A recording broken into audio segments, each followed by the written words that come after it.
l'adversaire qui faisait peur à tout le monde. Lorsque David le voyait, il s'est plaisé à contempler ses adversaires. Et après ces séminaires, je te donne cette information.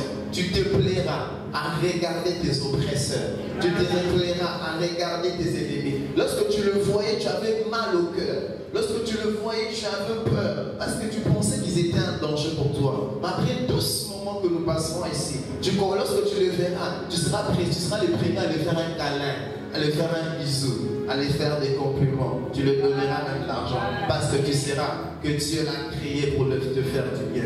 Si Moïse savait pourquoi Pharaon a été créé, Pharaon a été créé pour libérer le ministère de Moïse, pour manifester le ministère de Moïse. Je vous dis que ce n'est pas pour rien. Que Dieu vous bénisse. Que Dieu vous bénisse. Et dans 2 Samuel chapitre 22 verset 35, David est en train de bénir Dieu. Il dit, lorsqu'il bénit Dieu, il prend un verset dans ses psaumes. Il dit, Seigneur, tu exerces mes mains au combat. Seigneur, David, tu appelles un combat. Là où les gens meurent, tu appelles ça un exercice. Ça veut dire que tu vois, quand tu pars à 80 jours le matin, David appelle ça un exercice, un combat, une adversité, une oppression, une attaque. David, tu appelles ça un exercice. Vous savez, celui qui fait des exercices, c'est un signe qu'il a en bonne santé physique. Et le mardi, lorsque je prêchais, je disais que l'un des signes que tu as en bonne santé physique, c'est que tu as de temps en temps des combats. Si jusque-là le diable ne s'est pas occupé de toi, sache que ta vie des chrétiens a des problèmes. Un jour Dieu pose la question à Satan, as-tu remarqué mon serviteur Job? Satan a dit oui, je l'ai remarqué. Mais je vais te poser la question, est-ce que depuis que tu existes sur la terre, le diable a-t-il déjà remarqué ta présence? Ou bien tu passes inaperçu? Un homme de Dieu disait, si tu ne rencontres pas le diable dans ton chemin, ça c'est que tu fais la route avec lui. Je te dis la vérité, depuis que tu t'es converti, que tu marches avec Dieu, si tu n'as jamais eu d'oppression, jamais eu de combat, jamais d'adversité, ce soir je mets ta vie chrétienne en question. Tous ceux qui ont marché avec Dieu ont rencontré le diable devant eux. Tous ceux qui ont marché avec Dieu ont rencontré Goliath devant eux. Tous ceux qui ont marché avec Dieu ont rencontré des oppositions devant eux. Christian, tu peux juste laisser mon micro pour qu'on finisse cette soirée bien, s'il te plaît. Que Dieu vous bénisse. On va acclamer les Seigneurs pour Christian. Le deuxième objectif, c'est développer encore l'esprit de l'amour de nos ennemis. Développer l'esprit de l'amour de nos ennemis. Développer en nous l'esprit de l'amour de nos ennemis. Dans Psaume chapitre 109, verset 4, David dit, tandis que je les aime, ils sont tous mes ennemis. Et dans Matthieu chapitre 5, verset 4, Jésus ne nous demande pas, il ne nous propose pas, il ne nous suggère pas, il nous impose, il dit, aimez vos ennemis. Aimez vos ennemis. Aimez vos ennemis. Ce soir, après ces 3 jours de ces séminaires, dans la liste de tes ennemis, il n'y aura plus un seul nom dedans. Ce soir, la prière, c'est après ces séminaires, c'est que tu n'aies plus d'ennemis. Alléluia. Alléluia. Et lorsque je le dis souvent aux ouvriers, aux gens qui travaillent avec moi, je leur dis notre seul adversaire dans la vie, c'est le diable. Alléluia. C'est le seul adversaire. Que Dieu vous bénisse. Alors la première chose que je voudrais que vous sachiez ce soir, c'est que l'opposition n'est pas un signe de la désapprobation divine. L'opposition n'est pas un signe de la désapprobation divine. Ce n'est pas parce que tu rencontres une opposition que tu n'es pas avec Dieu. Ce n'est pas parce que tu rencontres une opposition que dans cette foi-là, Dieu n'est pas dedans. Alléluia. Ce n'est pas parce que tu rencontres un combat que Dieu n'est pas devant vous. Ce n'est pas parce que tu rencontres un problème dans ce que tu es en train de faire que Dieu n'est pas avec nous. Vous savez, la présence de Dieu n'amène pas toujours la facilité. Alléluia. Deux fois, lorsque tu as Dieu dans le jardin d'Éden, là où il n'y a pas un endroit au monde où la présence de Dieu était ceinturée comme le jardin d'Éden. Mais le diable est entré. Comment? Comment le diable est entré? Ce n'est pas parce que tu as Dieu dans ces projets, dans cette entreprise, que voilà, tu ne peux pas avoir des problèmes. Ce n'est pas parce que tu as la volonté de Dieu qu'il n'y a pas d'opposition. Et la deuxième chose que je voudrais que vous sachiez ce soir, c'est que l'opposition est une promesse divine. Dans Jérémie chapitre 1er, verset 19, Dieu dit à Jérémie, il lui fait toutes les bonnes promesses. Il dit, voici, Dieu envoie Jérémie, il rencontre un jeune homme, il lui fait beaucoup de choses. Il lui dit, vas-y, mais sache, ils te combattront. Dieu seul, il ne parle même pas d'un seul ennemi, il parle d'un garnison des ennemis. On dit quoi? Une garnison, on a pensé. Une garnison des ennemis. Une garnison des ennemis. Mais ce que j'aime, c'est la fin de la chose. Mais ils ne te vaincront pas. L'opposition est une promesse de Dieu. L'opposition fait partie du colis que Dieu a prévu pour nous sur la terre. Et la troisième chose que je voudrais que vous sachiez, vous savez, dans l'église de chaque jour, nous prions Dieu, Dieu n'a encore pour moi l'onction. Mais il y a une troisième chose que je voudrais que vous sachiez, je l'ai dit, que l'onction attire l'opposition. La première chose qui attire l'opposition envers nous, c'est l'onction. Si vous voulez plus de l'opposition, arrêtez de demander à Dieu l'onction. Vous tous qui demandez à Dieu, ou à moi, sache que chaque fois que tu demandes à Dieu une onction, l'onction amène son adversaire. Dans 1 Samuel chapitre 16, Dieu envoie le prophète pour aller voir le roi Samuel. Il envoie le prophète pour aller voir le roi. Et dans 1 Samuel chapitre 17, directement,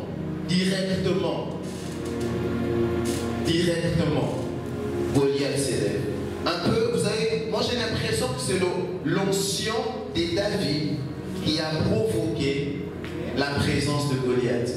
Chaque fois que tu remarques qu'il y a trop de malades à la maison, sache que tu viens de déposer une onction de guérison dans ta main. Chaque fois que tu remarques que tout le temps il y a des oppressions, sache que Dieu vient de déposer une autorité spirituelle sur toi. Dieu veut que tu aies des occasions d'exercer des choses que tu t'as données. Ah, my God. Dieu, vous savez, la première fois quand j'ai commencé à prier, ma soeur était bien. Dès que j'ai commencé à beaucoup prier, ma grande avait tout le temps des problèmes. Et c'était mon premier combat pour apprendre la délivrance. Alléluia. Mais c'était des choses horribles qu'on vivait. Mais Dieu s'est servi d'elle pour que j'apprenne certaines choses dans le Seigneur. Et ce que je voudrais que vous sachiez encore ce soir, les premiers bénéfices de l'opposition. Et je voulais que vous sachiez, il y en a presque 20. On va s'arrêter et puis on va voir comment on va la suite dans les livres. Ce que l'opposition, notez, l'opposition te permet de vivre la gloire avant la royauté. David n'est pas roi. Il est même pas encore dans la cour royale. Mais à cause de l'adversité, à cause de l'opposition qu'Israël a rencontrée, les femmes ont chanté pour David à la même place que Saoul, même plus que Saoul, alors qu'il n'était pas devenu roi. On ne chantait que pour le roi. Oh my God. La Bible dit qu'après que David ait tué Goliath, les femmes ont composé un chant.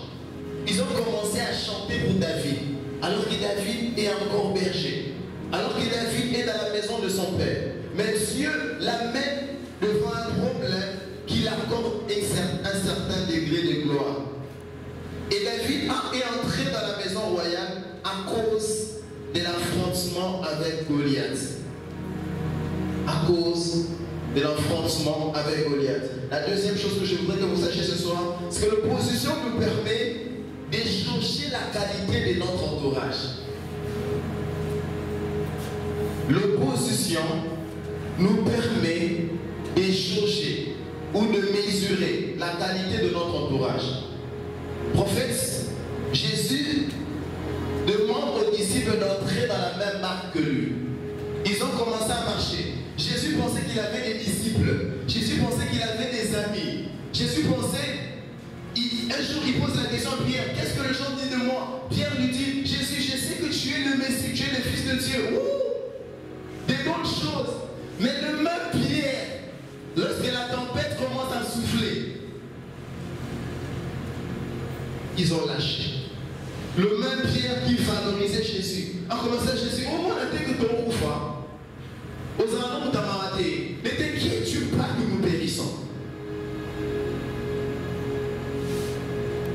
Vous savez, il y a des choses qui doivent arriver pour que tu saches qui est avec toi. Je vous dis la vérité. Il faudra qu'un jour, quand tu chasses de la maison et que tu manques où habiter, pour que tu saches quels sont tes vrais amis. Donc que tu rencontres certaines choses, ne sois pas pressé d'appeler quelqu'un ton ami. Je vous dis la vérité. Tant que tu n'as pas été critiqué, tant que tu n'as pas été méprisé, ne sois pas pressé de dire que c'est ton ami. Je vous dis la vérité. Jésus pensait qu'il avait des disciples, alors qu'il avait des peureux, alors qu'il avait des fanatiques, alors qu'il avait des profiteurs, alors qu'il avait des mangeurs de pain, alors qu'il avait des suceurs d'onction. Peu étaient ceux qui étaient capables d'affronter avec lui les épreuves. La preuve, les jours qu'on est venu l'arrêter, ils sont partis. Ils sont partis. Le seul qui est resté là, Pierre, l'araignée. Frères et sœurs, des fois Dieu permet, avant de t'amener dans la gloire, de te faire passer par des choses pour que dans la gloire, tu saches sélectionner tes amis. On ne choisit pas les amis de la royauté à la royauté. On choisit les ennemis, les amis de la royauté dans les déserts. Quand tu n'as pas $100, quand tu n'as pas de boulot, ce sont des personnes qui te respectaient quand tu étais chômeur, qui doivent te respecter aujourd'hui. Aujourd'hui, on ne respecte pas les gens, on respecte les poches de gens, on respecte les titres de gens, on respecte l'onction de gens. Lorsque quelqu'un passait par le monde difficile quand il était chômeur, tu l'appelais comment?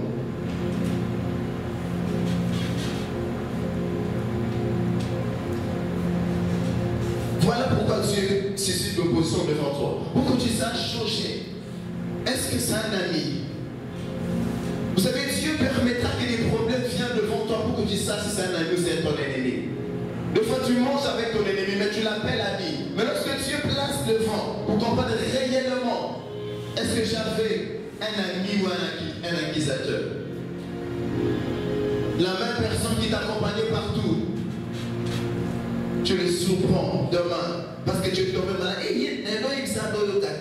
tu étais mon ami. On reconnaît les vrais amis, comment ils réagissent quand tu as des problèmes. On reconnaît les vrais amis, comment quand ils réagissent quand il y a la tempête. C'est là où on reconnaît les vrais amis. C'est là où on reconnaît les vrais amis. Le jour où on te renvoie du boulot, c'est ce jour-là que tu sauras réellement qui étaient tes vrais amis. Je disais à un prophète, un ami, je lui disais, il faut apprendre à faire la différence entre des gens qui aiment la grâce de Dieu qui est en toi et des gens qui aiment ta personne. Quand le dit bonjour, comment tu vas?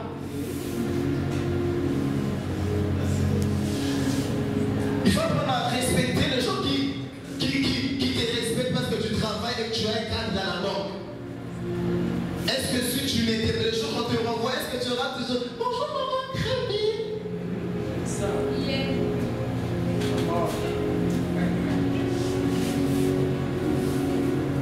Il faut pouvoir faire la différence. Jésus, à traverser ces moments, il a su quelle était la qualité de son entourage. Dans ce monde, il y a des fanatiques. C'est comme ça que Jésus, Dieu est en train même d'empêcher Gédéon. Gédéon prie un trou. Il dit non, je ne veux pas trop de gens autour de toi.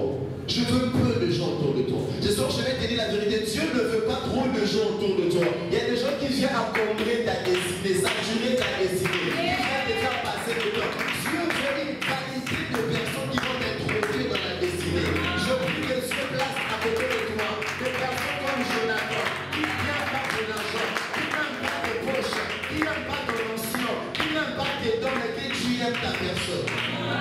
J'apprends à différencier les gens qui aiment mes prédications et les gens qui aiment ma personne. C'est important. C'est important. Un jour, Quelqu'un a créé une histoire sur moi il y a quelques... C'était pas une histoire qu'on a créée. À un moment, un jour, j'ai été suspendu parce que voilà, il y a quelque chose qui s'est fait au ministère quand je travaillais. Et voilà, on nous a suspendu, on m'a suspendu pendant un mois. C'était pas un péché, c'était un miracle. Je donne les détails. Et je remarquais que des personnes qui m'appelaient Daddy, Daddy, sont au côté, ils sont percés dans le côté. Des personnes qui avaient un grand respect pour toi. Lorsqu'ils ont entendu ça, non seulement qu'ils ont crié, ils ont cru, mais je fais presque un mois, le même personne n'avait jamais écrit. Jamais écrit. Jamais. Et voilà, on m'est taxé des féticheurs en fait, justement. On m'est taxé des féticheurs. Ils ont cru. J'ai dit, Seigneur, je comprends qui. Mais pas lui. Vous savez, après ce moment, je ne sais pas comment Dieu a fait passer cette histoire sur la table de ma destinée. Mais je pense que Dieu avait créé ces problèmes pour que je sache qui sont des amis, qui sont des fanatiques et qui sont des amis de la destinée. Je dis toujours ça. Les gens que vous attendez un jour, qu'on vient vous dire, il fait vous dire, Alain, mon numéro est un pasteur d'Amino. Vous croyez? Vous acclamez. Si c'est vrai, vous allez dire, tu n'es pas qui n'est pas prophète parce qu'on a un bon mot. Ou bien vous allez pleurer. Et vous allez vous mettre à genoux. Quelle sera ta réaction?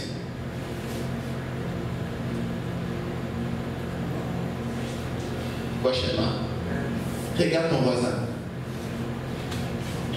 Si aujourd'hui, ce que tu cherches en lui n'est plus, est-ce que tu vas encore l'approcher? Mais j'ai la qualité des amis comme de Jonathan, qui ne savent pas laisser David, qui est prêt à sacrifier sa destinée à la royauté parce que c'était lui le successeur de Saül, au profit de David. Je prie que Dieu te donne de bonnes personnes. Quand tu travailleras, ce sera la tempête, ils seront là, ils ne vont pas te lâcher. Je prie que Dieu éloigne les fanatiques, les profiteurs, les gens qui viennent parce que tu as la clé à la maison pour venir jouer. Ok. Les gens qui sont là pour se la faire avec ta voiture. Les gens qui sont là parce que de temps en temps tu invites les gens samedi au restaurant. Il faut apprendre à distinguer les gens qui t'aiment et les personnes qui aiment ce que tu aimes. Et cet homme est allé gagner 12 villes. Les Décapoles, c'est 12 villes. 10 villes en fait, merci d'être 10 villes. Les Décapoles, 10 villes. Mais voilà, dans la route de la destinée, dans la route de l'impact, dans la route de la gloire, Jésus prenait les barques. Mais là, le diable a senti que la destination est glorieuse. Il faut que le vent souffle. Plusieurs fois nous abandonnons. Oh, tu nous as comment mais c'est que ça m'a dit, il a été non. Si une fois la laisse ne fait pas avancer parce que Dieu n'est pas d'accord. Une fois la tempête vient même lorsque non seulement Dieu est d'accord, mais les Jésus, vous savez, nous sentons la présence de Dieu. Mais eux voyaient Jésus, Jésus est là. C'était pas une présence douteuse. C'était une présence la plus, nous croyons par la foi seulement. Mais ils avaient et la foi et la vue. Mais la tempête n'a pas empêché de venir. Ce n'est pas parce qu'il y a la tempête que tu l'as détourné. J'ai envie de dire à ton voisin, ne contourne pas, fonce, tu es avec Dieu. Fonce, tu es avec Dieu. Fonce, tu es avec Dieu. Ce n'est pas parce que voilà, il y a des troubles, c'est pas parce que j'ai rencontré une maman qui m'a dit, samedi, papa, je ne comprends pas, elle pleurait. Je suis allé chez elle, maman, papa, je ne comprends pas. Ma fille vient de reprendre 3 facultés. Elle a commencé à l'uniquer, ça n'a pas marché. Elle était dans telle faculté en médecine, ça n'a pas marché. Là, on voyait en droit, ça ne marche pas. Papa, je ne comprends pas. Celle qui avant elle a été engrossée. Elle n'a pas fini les études. J'ai demandé à Dieu, qu'est-ce que je vais dire à ces dames qui font là? Il m'a dit, Hervé, dis-lui que c'est parce qu'une gloire se cache derrière les études de ses enfants que tu vois tous ces combats. C'est parce que la destination est glorieuse. Que tu as l'impression que tu as bien étudié, tout le monde passe avec facilité. Mais il y a un prof qui se lève. C'est pas pour rien que tu sens que tu passes chaque année avec combat, avec oppression. Ce n'est pas pour rien que cet homme dans la famille, on l'accepte pas facilement. C'est parce que derrière lui se cache une gloire qui viendra. J'aime le pasteur Dalo. Le pasteur Dalo dit que l'unanimité c'est un combat des immatures. Tu n'as pas besoin d'avoir les avis de tout le monde. Fonce même qu'il y a quand il y a des oppositions. Je veux que quelqu'un ne t'arrête pas. Avance. S'il y a des érosions, dina, mata, isusu. Ne t'arrête pas parce que tu vois les combats, parce que tu vois les époussements. Je vois les combats, je vois l'université. Je sens que ça pèse. Nous ici, il y a un Dieu derrière moi. C'est un signe qu'il y a un Dieu derrière. Le vent vient, le vent souffle, le vent souffle. Et c'est Jésus qui parlait au demi. Alors dans l'autre bord, maintenant je commence à consulter les prophètes. Jésus, pourquoi tu ne parles pas? Jésus, non. Peut-être qu'il ronflait aussi. Le Jésus qui t'a dit, commence, fais ça, fais ça. Mais depuis un temps, tu peux avoir le même prophète est devenu mioué. Vous savez, quand la tempête est forte, Jésus s'était.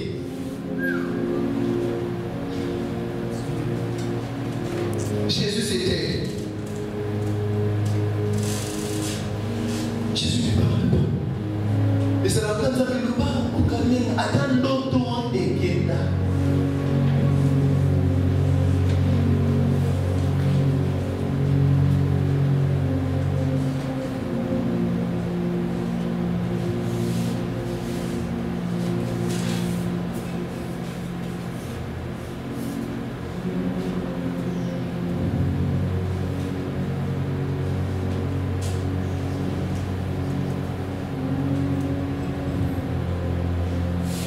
Est-ce que lorsque Jésus se réveille, Jésus regarde la mer, mais Jésus ne parle pas à la mer. Jésus parle au vent. La Bible dit, Jésus menaça le vent. Il parle à la mer. Jésus menace le vent, mais à la mer il parle. Lorsque Jésus se réveille, Jésus commence à régler les problèmes spirituels, les problèmes invisibles avant de régler les problèmes visibles. Il commence à résoudre le problème invisible avant le problème visible.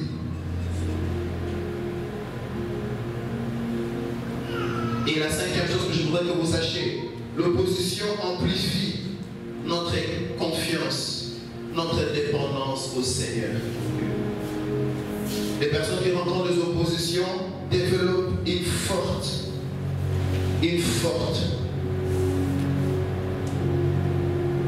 connaissance du Seigneur. Mais ce texte, je vais presque finir pour conclure.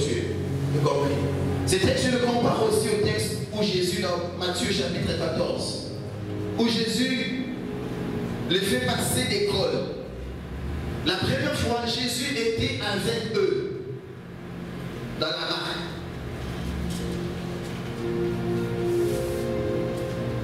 Et 2 chapitres après, parce que dans Marc, c'est dans Marc 6, Jésus les dit, entrez dans la barque, allez-y sans moi.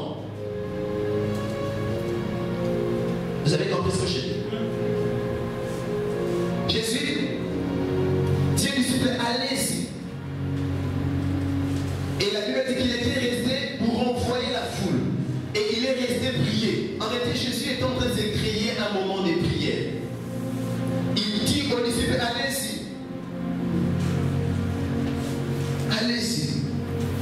Et lorsque Jésus, lorsqu'ils ont la tempête en route, ils ont vu un monsieur en train de marcher sur le seau. Ils ont vu. Je pense que Jésus avait l'habitude de marcher sur le seau.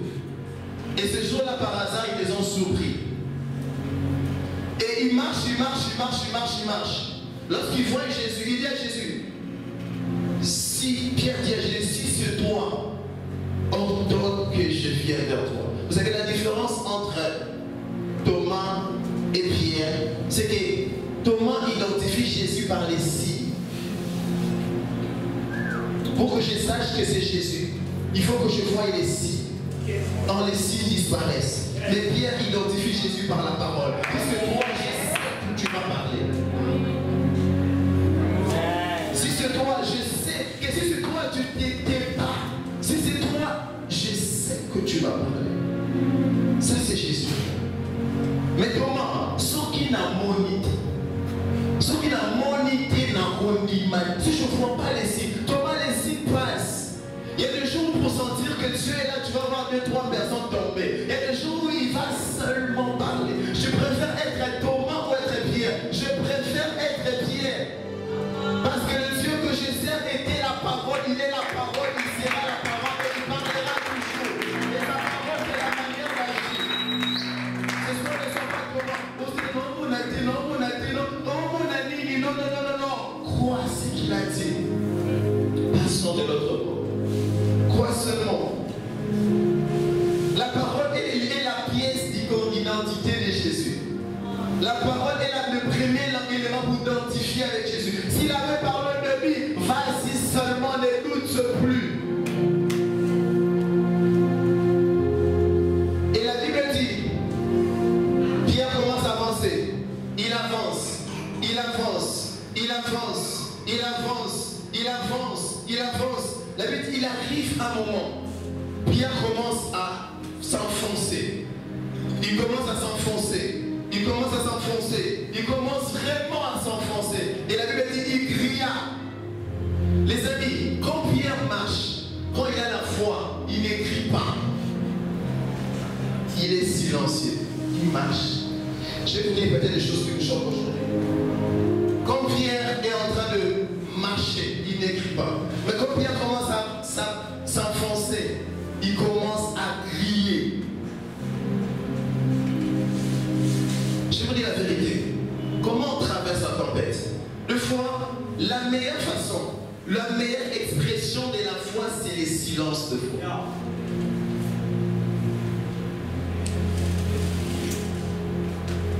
Exode chapitre 14, verset 14. Gardez silence, je combattrai pour vous.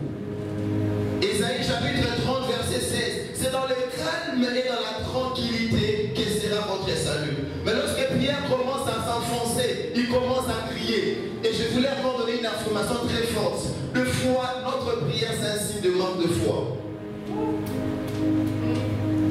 Mais de fois, le silence, c'est un signe de la présence de la foi.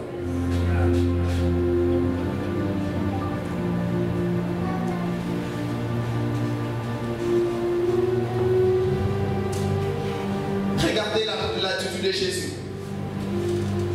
Je vais continuer prochainement à vous parler des bénéfices de l'opposition. Je me dis comment on traverse cette opposition aujourd'hui. Regardez l'attitude de Jésus. Il est en train de traverser la tempête. Hein? Il traverse la tempête. Mais il dort. Vous pensez que les cris de Pierre étaient plus forts que la tempête et les vagues?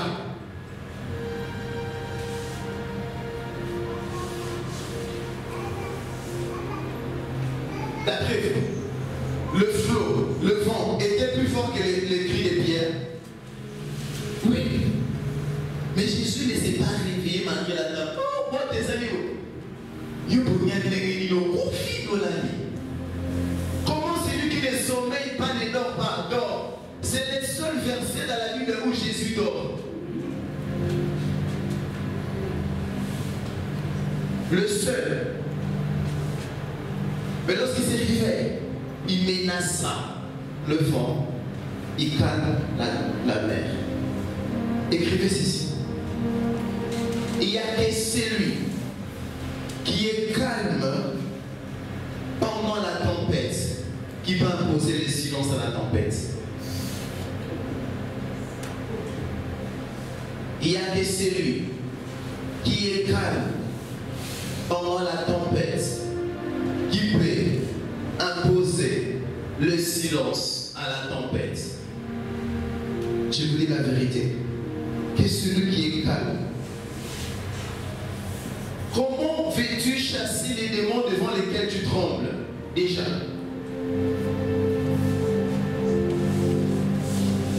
Le seul qui était capable de menacer le vent était celui qui sabotait les vents. Ce soir, je te demande une proposition. Apprends à mépriser les problèmes. Apprends à mépriser les problèmes. Apprends à minimiser le problème. Impose-lui le silence par ton silence. Tu te paniques trop. J'aime l'image de cette femme. Cette femme qui rencontre sa fille, son fils est mort. Il sort, il dit à son mari, je me déplace, je veux voir le prophète. Silence, elle ne panique pas. Vous savez, des fois, la foi s'incite des silences.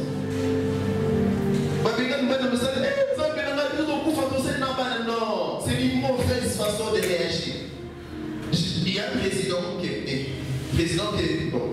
président congolais qui disait, lorsque tu n'as pas des mots plus importants à dire que le silence, tais-toi.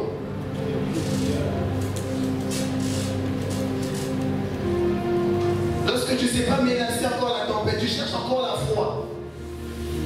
Tiens ton voisin, calme-toi. Devant la mer Rouge, très étendu devant eux, Moïse dit, gardez silence, je combattrai pour vous. Ce soir, je vais te dire une chose. La première chose que le Seigneur m'a demandé de te dire ce soir, c'est garder silence. Garde silence. Si tu parles trop, tu vas te blesser dans le ring de boxe. Vous savez, c'est quand est-ce qu'on met au boxeur? Ici. Tu as déjà vu un boxeur en train de se battre en parlant?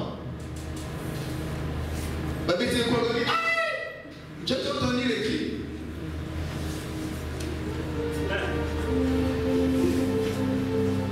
Qui a entendu? Alors, gros chien, hyper quitte. Un béton, alléluia.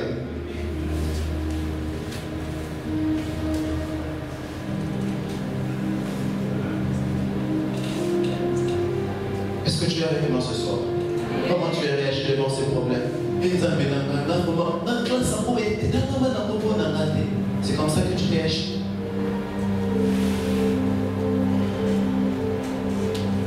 Adopte une attitude devant ces problèmes comme si tu avais déjà résolu ces problèmes. Et tu verras ces problèmes être résolus. Crée une paix dans ton cœur.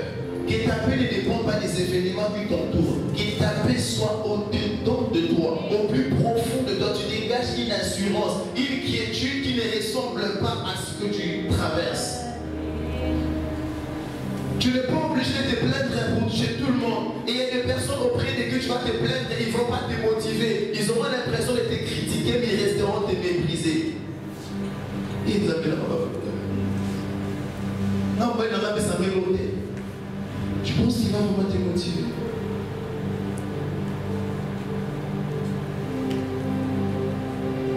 Lamentation chapitre 3 verset 16, elle dit, il est bon d'attendre en silence le secours de l'Éternel. Il est bon d'attendre en silence le secours de l'Éternel. Tu te plains trop. Tu sais, tu es allé chez l'oncle te plaindre. Tu es allé chez la tante. Tu es devenu plaintif, plaintif. Dieu n'aime pas les plaintifs. Même les hommes n'aiment pas les plaintifs. Soyez pas l'imposé, en bas eux, en toi, on le manazara été.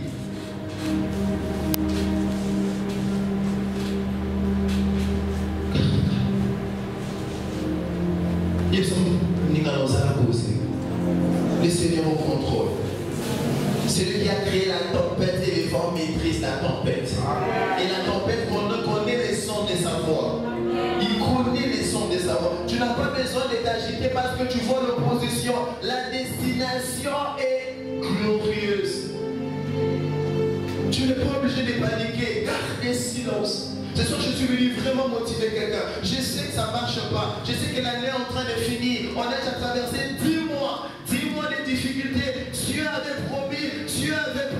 Mais tu as l'impression qu'il y a des complications. Je te dis, ne te plains pas chez tout le monde. Garde silence. Les hommes ne peuvent pas résoudre des problèmes. Ici, ils vont les résoudre partiellement. La seule personne qui va résoudre totalement et définitivement ton problème, c'est Jésus. Un homme peut le résoudre soit, c'est comme qu'elle peut le résoudre soit temporairement ou bien partiellement. La seule personne qui a la capacité de résoudre ses problèmes définitivement, c'est Jésus. Alors si tu es venu ce soir chercher Jésus, sache que tu es dans la bonne adresse. Est-ce que tu peux acclamer le Seigneur?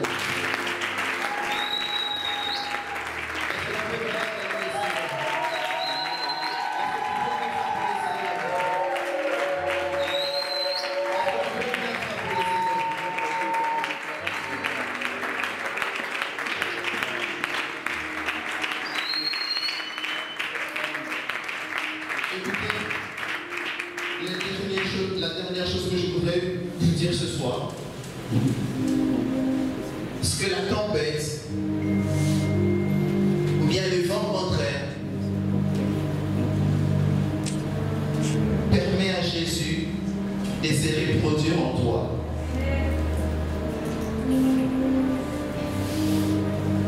S'il n'y a pas de tempête, Pierre ne marcherait pas sur les eaux. La tempête vient pour que Dieu puisse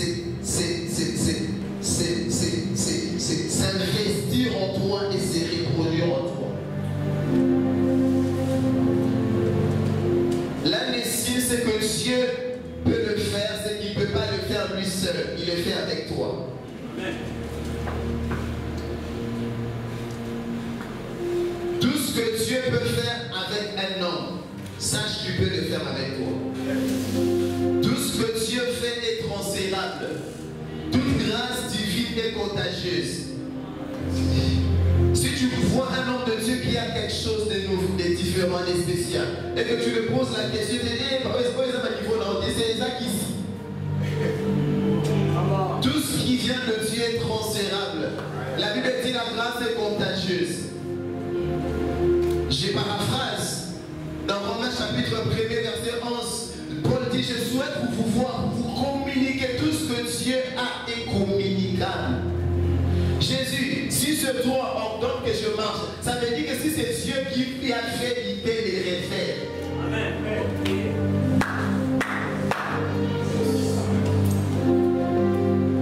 Je suis en train d'informer que tout ce que Dieu a fait dans ta vie n'était pas un hasard.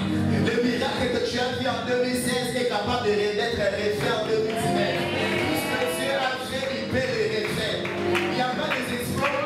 Goliath a beau une réalité. Attends au point que Goliath nous soit beau et attaque. Parce que le Dieu qui a fait est capable de le faire.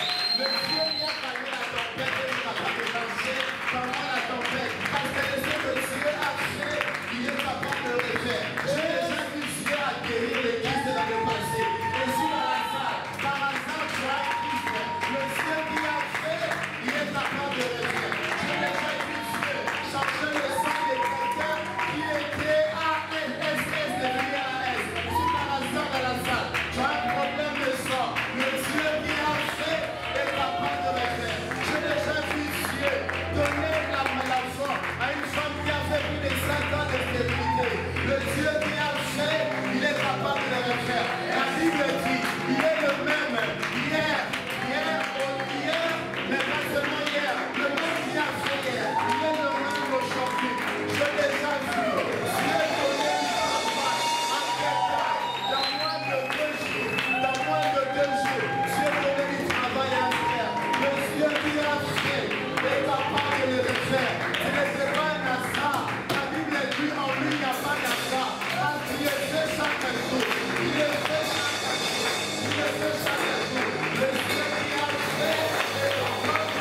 Mais bizarrement, il n'a pas trouvé le mari. Il a trouvé seulement la femme de Manoak. Manoak est venu. Il a dit non, j'étais venu ici. C'est vrai, non, non, non, non. Si c'est vraiment Dieu, il est encore sa femme et il est venu.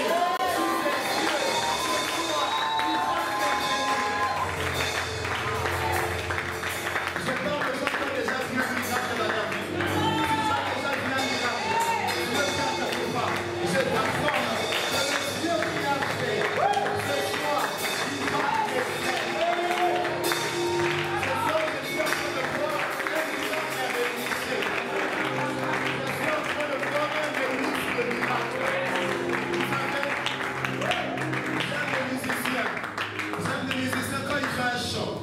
Et que ça fait beaucoup de succès.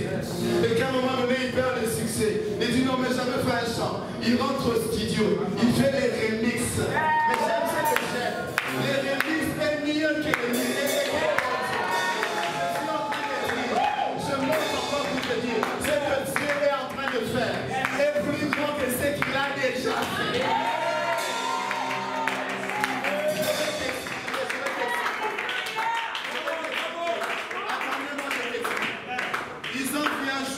Jésus commandait à la mer. La mer est devant ses terres. Ils ont Jésus, quand il voit la tempête, il commande à la tempête. Et la tempête c'était. Ce jour-là, Jésus dit non, c'est peu de parler à la mer. Ce soir, je veux marcher sur la mer.